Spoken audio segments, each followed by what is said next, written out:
Most welcome in my next lecture video. आप सभी का स्वागत है, अभिनंदन है। तो पिछले लेक्चर वीडियो में हमने जो है वो इसके पहले के जो प्रोनाउंस हैं उन पर बेस्ड हमने एक्सरसाइज कंप्लीट की। आज हमने लिया है रिलेटिव प्रोनाउन बेस्ड एक्सरसाइज, तो प्रैक्टिस एक्सरसाइज। तो पहला सेंटेंस हमने लिया है, this is the beggar dot dot stole my suitcase. Stole शब्द है ये, तो यही वो बेगर मीन्स भिखारी मेरा सूटकेस चुराया। तो यही वो भिखारी है जिसने कि मेरा सूटकेस चुराया। तो यहाँ आप हु लगा दें रिलेटिव प्रोनाउन के रूप में, या दैट लगा दें, THAT। तो यही वो भिखारी है जिसने मेरा सूटकेस चुराया। यही इसका सेंस निकल रहा है। जब सेंटेंस के दिए गए पार्ट को हम लेते हैं, जैसे दिस इज द बेगर, यही वो भिखारी है, स्टोल माई सूटकेस, मेरा सूटकेस चुराया, तो स्वाभाविक रूप से हिंदी अर्थ में भी आ जाता है जिसने कि मेरा सूटकेस चुराया। तो यहाँ हु या दैट का प्रयोग करेंगे, दो में से कोई एक राइट है। सेकंड सेंटेंस हमने लिया है, दिस इज द हॉर्स। इसकी मीनिंग हुई यही वो घोड़ा है, won the race. Race means दौड़ जीता। तो यही वो घोड़ा है जिसने रेस जीता। तो यहाँ हॉर्स के लिए क्या लगा देंगे हम, हु। हु क्या अर्थ दे रहा है, जिसने। जिसने यहाँ पर भी हु और दैट क्या अर्थ दे रहे हैं, जिसने। तो यही वो घोड़ा है जिसने कि रेस जीता। अब उसके बाद में अगला थर्ड सेंटेंस है, आई डोंट बिलीव यू से। मैं विश्वास नहीं करता, भरोसा नहीं करता, मुझे विश्वास नहीं है। यू से तुम कहते हो। तो जो तुम कहते हो उसका मैं भरोसा नहीं करता हूँ, उसका विश्वास नहीं करता हूँ। उसे भरोसा करने का मतलब होता है रिलाई वर्ड होता है, यहाँ विश्वास है। तो यहाँ पर स्वाभाविक रूप से क्या शब्द होना चाहिए, यानी I don't believe what you से। जो कुछ भी आप कहते हो, यानी जो कुछ, व्हाट, जो आप कह रहे हो उस पर मुझे विश्वास नहीं है। तो व्हाट क्या अर्थ दे रहा है, जो आप कह रहे हैं। तो जो क्या हो गया, व्हाट से क्या किया आपने, सेंटेंस को जोड़ दिया। तो व्हाट क्या है, यहाँ पर रिलेटिव प्रोनाउन है। उसके बाद अगला सेंटेंस है, he plays the game dash dot dot he like best. He likes best. तो वो गेम खेलता है, वो सबसे ज़्यादा पसंद करता है। तो वह गेम खेलता है जो उसे सबसे ज़्यादा पसंद है। वह गेम खेलता है जो कि उसे सबसे ज़्यादा पसंद है। जो कि उसे सबसे ज़्यादा पसंद है। तो यहाँ विच जोड़ देंगे तो ये कंप्लीट हो जाएगा। यहाँ रिलेटिव प्रोनाउन के रूप में विच जोड़ा जाएगा। थोड़ा सा यहाँ हम क्लियर कर दें कि जैसे तमाम प्रकार के गेम हैं, तो उन गेमों में, उन गेम्स में से वो ऐसा गेम खेलता है जो कि उसे बहुत पसंद है, सबसे ज़्यादा पसंद है। जो तीसरा सेंटेंस हमने लिया था, I don't believe what you से, इसका अर्थ ये होता है कि उसके द्वारा कहे गए कथनों पर, उसके द्वारा कहे गए तथ्यों पर मैं विश्वास नहीं करता हूँ। और इसका अर्थ ये है कि गेम की वो किस्म, वो प्रकार जो उसे सबसे ज़्यादा पसंद है, वही गेम वो खेलता है। तो यहाँ व्हाट लगेगा, यहाँ विच लगेगा। पांचवा सेंटेंस हमने लिखा है, they always talk never think. वे हमेशा बातचीत करते हैं, नेवर थिंक नहीं सोचते हैं।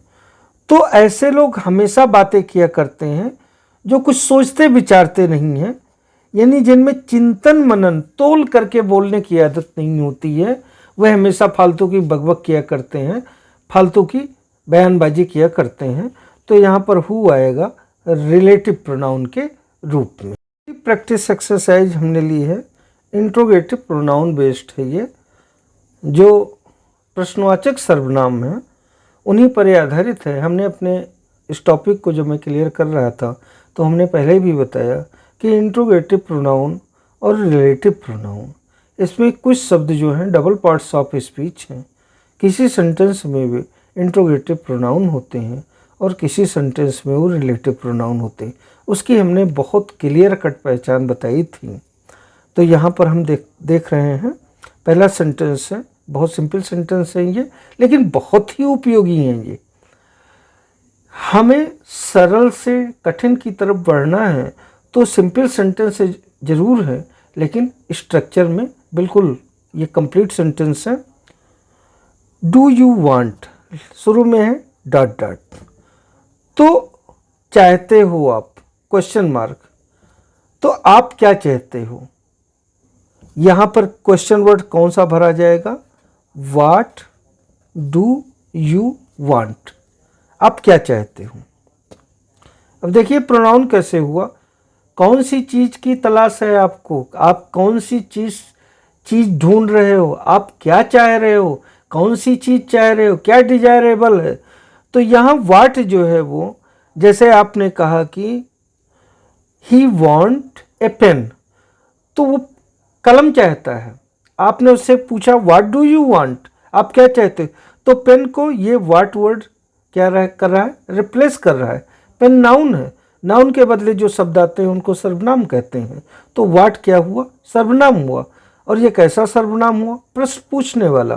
तो प्रश्न पूछने वाला सर्वनाम यानी इंट्रोगेटिव प्रोनाउन ये हुआ। ये ग्रामर की भाषा है, नहीं तो सीधा सीधा हम कहते हैं क्वेश्चन वर्ड है। तो यहाँ वर्ड भरेंगे। दूसरा है आर यू, बहुत सिंपल सेंटेंस है, हु आर यू, आप कौन है। तीसरा है शैल वी ईट, क्या खाएंगे, तो वाट, हम क्या खाएंगे। डिड सी से, तो वाट डिड ही सी से, उसने क्या कहा, क्या बात बोली उसने। पांचवा है हैव यू सीन, तो पांचवें सेंटेंस में यह कहा जा रहा है कि आपने देखा, आपने क्या देखा है, तो व्हाट हैव यू सीन, यह भी हो सकता है।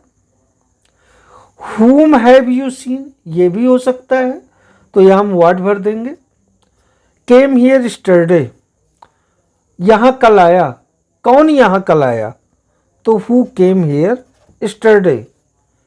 इज द मैटर, तो इसमें क्या, what, what is the matter, क्या मामला है। गोज देयर, ठीक, वहां जाता है, तो हु गोज देयर, वहां कौन जाता है।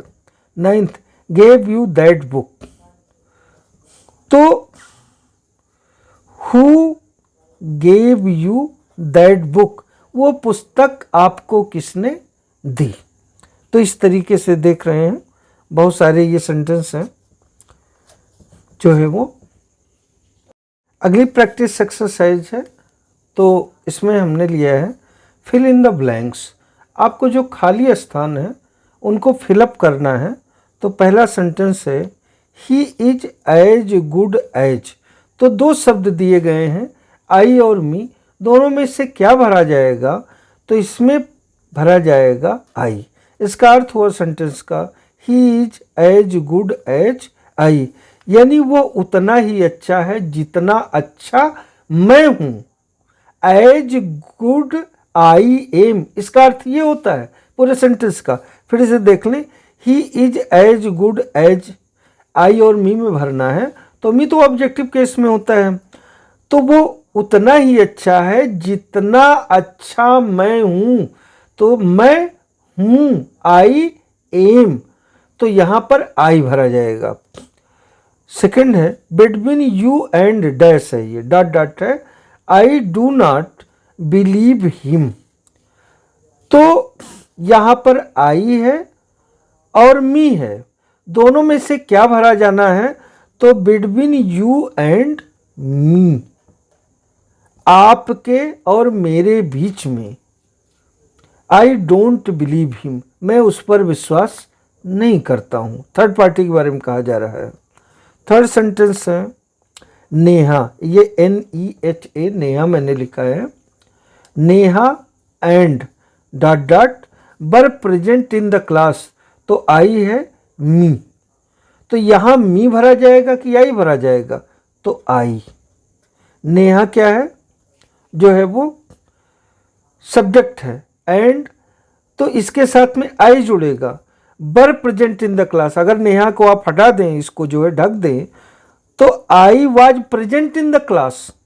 ये सेंटेंस बिल्कुल साफ साफ अर्थ दे रहा है। ये नहीं कहा जा सकता कि me were present in the class या me was present in the class. तो जब नेहा और आई लग गया तो यहाँ वाज का वर हो गया, तो Neha and I were present in the class, तो आई लगेगा। उसके बाद में चौथा सेंटेंस हमने लिया है स्पॉटिंग द एरर्स का, तो द डायरेक्टर ऑफ डायरेक्टरेट, निदेशालय, डायरेक्टर का मतलब निदेशक, डायरेक्टरेट का मतलब निदेशालय, यानी जो निदेशक का डायरेक्टर का ऑफिस होता है उसको डायरेक्टरेट कहते हैं। जैसे कलेक्टर का यानी DM के ऑफिस को कलेक्ट्रेट कहते हैं। आप डिस्टेंस एजुकेशन, किस विभाग का डायरेक्टर, डिस्टेंस एजुकेशन, दूरस्थ शिक्षा, यानी जो पत्राचार के माध्यम से या जहाँ रेगुलर क्लासेज फिजिकल अपीयरेंस से ना हो, जैसे इग्नू हो गया, PT यूनिवर्सिटी हो गया, ऐसे हैज गिवन, ये यहाँ गिवन होना चाहिए, हमने एक अक्षर छोड़ दिया था। It's consent to join the meeting, इस सेंटेंस का ये अर्थ हुआ कि दूरस्थ शिक्षा के डायरेक्टर ने, the director of directorate of distance education, दूरस्थ शिक्षा का जो निदेशालय है उसके निदेशक ने, फिर से देख ले, दूरस्थ शिक्षा के निदेशालय के डायरेक्टर ने यानी निदेशक ने अपनी अनुमति दी है, किस बात के लिए, मीटिंग को ज्वाइन करने के लिए। यानी दूरस्थ शिक्षा के निदेशालय के निदेशक ने मीटिंग ज्वाइन करने के लिए अपनी अनुमति दी है। कॉन्सेंट वर्ड आया है CONSENT, कॉन्सेंट का मतलब होता है मंजूरी, मंजूरी उर्दू शब्द है, इसका हिंदी में स्वीकृति, क्या चीज, स्वीकृत, अप्रूवल कह सकते हैं, जो है वो सहमति कह सकते हैं। तो यहाँ पर ध्यान दीजिए, यहाँ डायरेक्टर के साथ में जुड़ा है ये शब्द इट्स। मेन सब्जेक्ट क्या है, सब्जेक्ट में हेड वर्ड क्या है, मुख्य शब्द क्या है, डायरेक्टर, और डायरेक्टर के साथ में क्या आया है, इट्स आया है। डायरेक्टर के साथ में इट्स नहीं आएगा बल्कि ही जाएगा। जैसे प्रिंसिपल ने अपनी मंजूरी दी, अपनी सम्मत दी, अपनी कॉन्सेंट दी, अपनी सहमति दी, तो principal gave his consent, it's consent नहीं। देखिए एग्जाम में ऐसा करते हैं हम कि सेंटेंस बहुत बड़ा जब होता है तो उसके अननेसेसरी पार्ट्स को निकाल करके हम सोचते हैं जहां हमें डाउट होता है। जैसे सीधा सा सेंटेंस है, एक सिंपल सेंटेंस लीजिए, कंपेयर कर लीजिए कि the director gave its consents, कि the director gave his consent, यानी the principal gave its consent, ये the principal gave his consent. जैसे आपने कहा कि the student gave his pen, ये the student gave its pen, तो बिल्कुल क्लियर हो जाएगा यहाँ पर इसी पार्ट में गलती है और इट्स की बजाय हिज होगा। जैसा कि आप ऑलरेडी जानते हैं कि स्पॉटिंग द एरर पार्ट्स में एक सेंटेंस के 4-5 पार्ट होते हैं। लास्ट वाला पार्ट होता है नो एरर, कि भाई सेंटेंस में कोई गलती नहीं है। एरर का मतलब गलती होता है, तो उसके जिस पार्ट में गलती होती है आपको ये नहीं लिखना होता है कि क्या गलती है, बल्कि आपको उत्तर दे देना पड़ता है कि जैसे ABCDE पार्ट दिया गया है कि A पार्ट में गलती है, कि B पार्ट की गलती है, कि C पार्ट में गलती है, ये नहीं बताना होता है क्या गलती है। तो यहाँ एक्सप्लेन करने के लिए हमने ये कहा कि ये इस पार्ट में गलती है, हैज गिवन इट्स कॉन्सेंट, और गलती क्या है, इट्स की बजाय हिज होना चाहिए, ये आपके समझने के लिए है। तो एक बार फिर इस लेक्चर वीडियो के लास्ट में my humble request to all of you, if you are satisfied, if you are pleased with my effort, my labor, kindly you are requested to share, like and subscribe my educational video, and by doing this you will encourage, you will provide me tonic for more labor. Thanks for watching my lecture video. Thanks to all of you. Very thanks.